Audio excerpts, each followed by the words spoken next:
two Ukrainian aircraft have crashed or collided in the Zhytomyr region. And this collision was first rumored to be MiG-29s. And after that, information come out from the official source, the Ukrainian Air Force, saying that the crash is actually trainer jets, L-39s, trainer jets. Two of them have crashed and three pilots have died. And among them was one of these veteran pilots from the 40th Tactical Aviation, called sign Juice. So it was a pretty sad situation or sad incident for the Ukrainians, because they were just celebrating their Air Force Day, and they have such an accident happening on such a day. So going to Robotyne.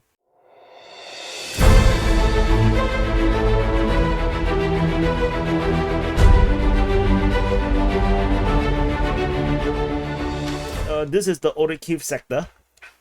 So this is Orikhiv, and this is the Orikhiv sector. At the Orikhiv sector, the Ukrainian forces continue their offensive over here in the Robotyne region, as well as towards Verbove. This is Verbove, this is Robotyne, and this is Novoprokopivka.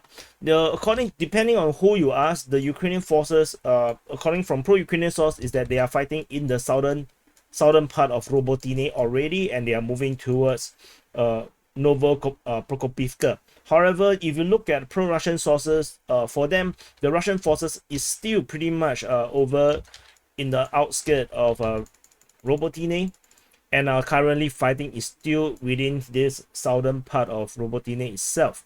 So depending on who you want to believe, however, there is indeed a geolocation. In fact, this geolocation is very weird. This geolocation over here is by a pro-Ukrainian source, Dnipro-Osin. They geolocated Russian forces over here. However, despite that, their mapping actually shows this part as under Ukrainian control. So maybe the dates of this video is pretty late, but that is some kind of a contradiction.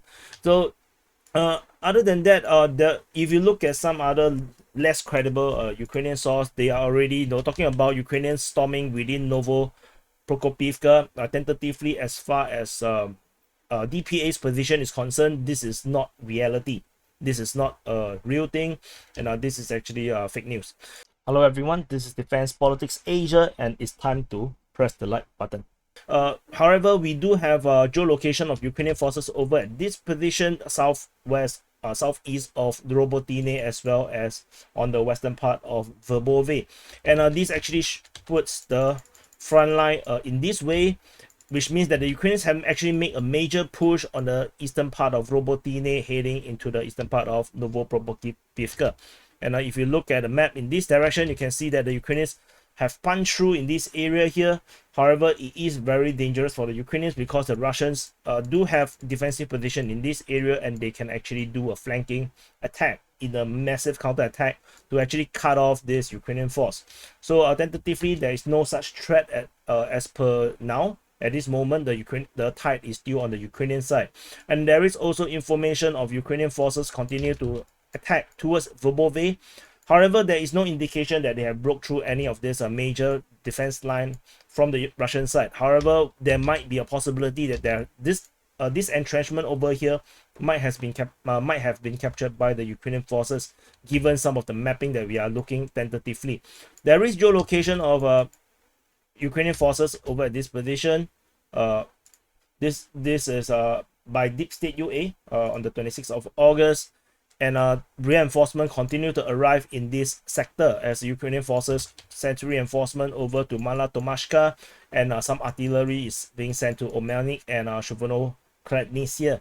And this also means that the Ukrainian forces will continue to gather more forces and continue to make this push to penetrate through this salient that they have developed over around the Robotyne village.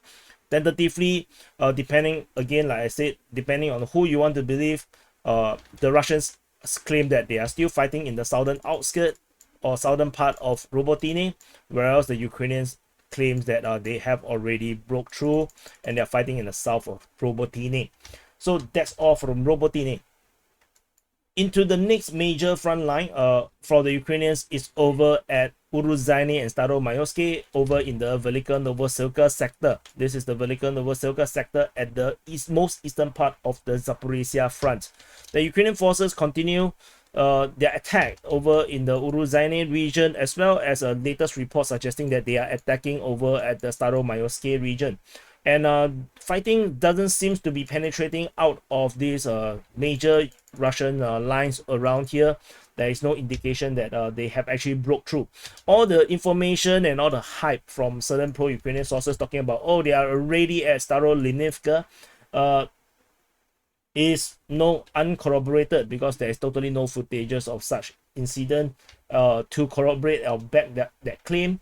And tentatively, it seems like the fighting is still pretty much over in the southern part of Uruzhaine, and in fact, Staromayorsky have dropped off the radar. There is totally no footages in these few days to show anything. Information coming from this. Let me see. Let me click on this.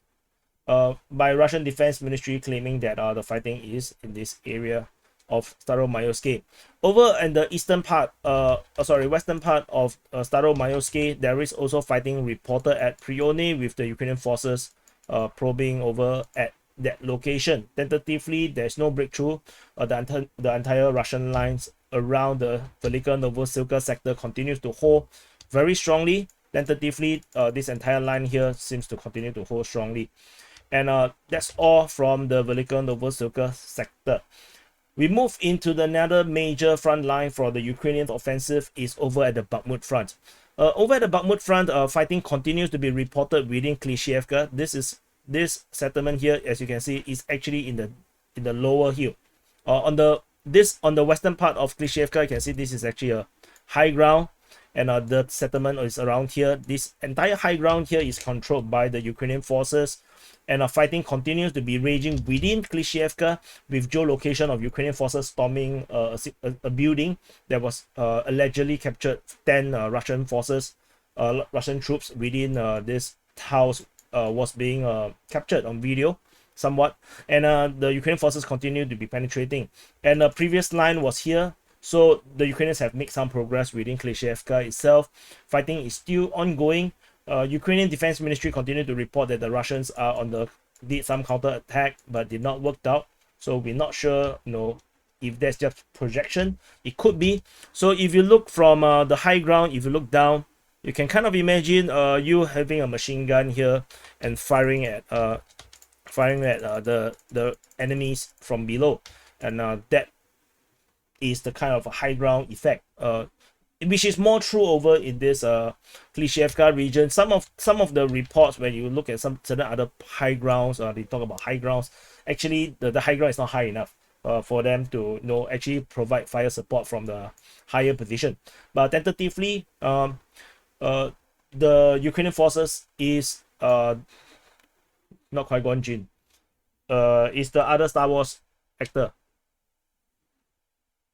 Yeah, anyway, Russia is Anakin Skywalker, and then they are Darth Vader. Just nice, just like they are the evil, villain, in this story.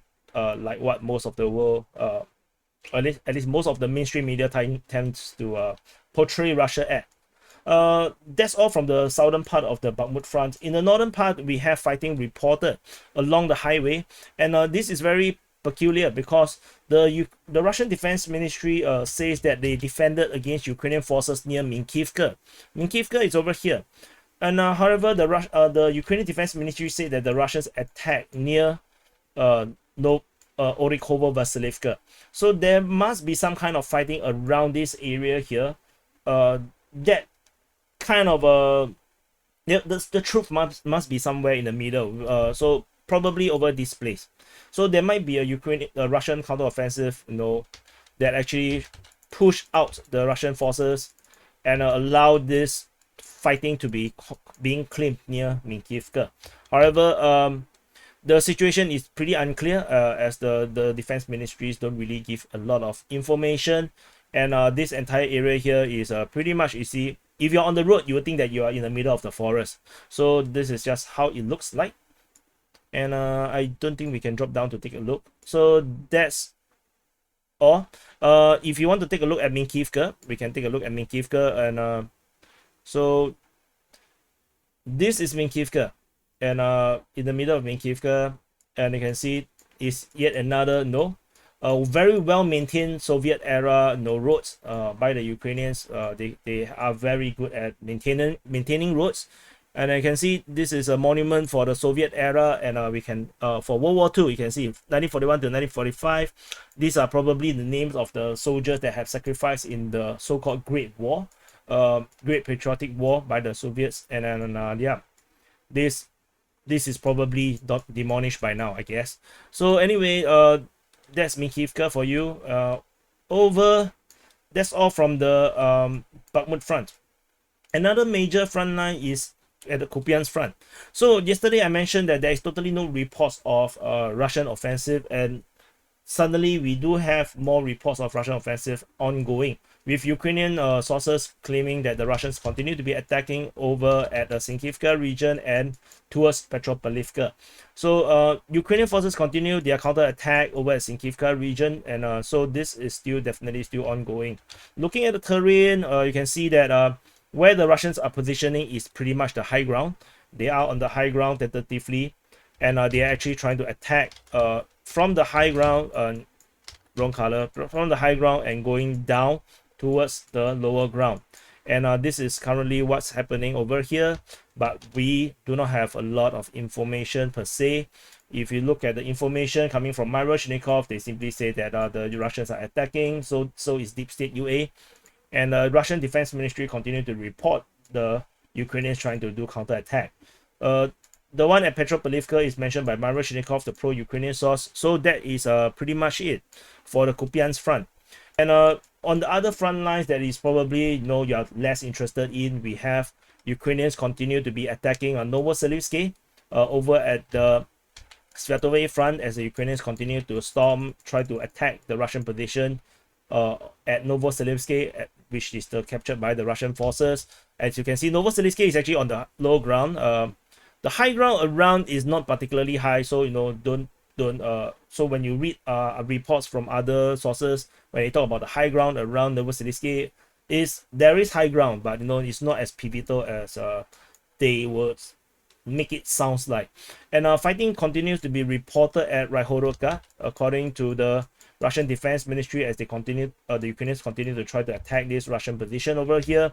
And the fighting between the two forces continues over at Novoyehorivka. So this is Novoyehorivka, and this very long town over here, Novoyehorivka.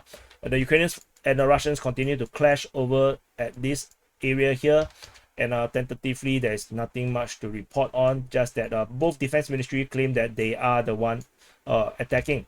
So this is Sviatove, part of which is the namesake for this Sviatove front. The Ukrainians continue their offensive within the Serebryansky forestry. This time around, we only have report at Dibrova. The Ukrainian forces are attacking over at the Dibrova region. This is Dibrova, and so because this is a heavy forest region, we don't really know what is the fighting over here. There is no clear mapping to show that where exactly the front line is. The front line pretty much, it looks exactly like what we have drawn over here. There's not much changes in terms of the front line over at the Crimea front. Russians continue to be reportedly fighting and attacking over at the Bilohorivka region, and so that's about it. And we move on to where else? We move on to the Marinka. There is geolocation of Russian forces over at this position. This footage is a tank getting destroyed, a Russian tank. So which means that the Russians indeed are still making this attack over at Marinka, with Ukrainians entrenching themselves really well over at the Marinka region. So fighting is still ongoing at Marinka after since forever. And that's all. Yesterday I mentioned about this possibility of the Russian doing offensive over at the Voleda region against this fortress city of Voleda, but apparently there's no reports of any fighting. But over at the Voleda region, the Ukrainian Defense Ministry also did not repeat their report that they mentioned about the Russians attacking at Voleda. So we can actually just ignore this entire information, tentatively speaking. And over back into the most boring front, the Kherson front. The boring front, the Ukrainian forces continue to do boring things. They send their troops, to do holiday and vacation over in this beautiful forest region, forest islands, and tentatively then they got rained by Russian artillery. So there's nothing much to talk about, and even if they capture any ground, it would not have much strategic no use per se, because if you look at this area here, there's just nothing. There's nothing much to really hold control of. The Ukrainians put some observation posts over in these islands, but really to be honest, not much use. And that's all from the this front, and that's it for the summary for the day of 549. And I'll see you in the next update.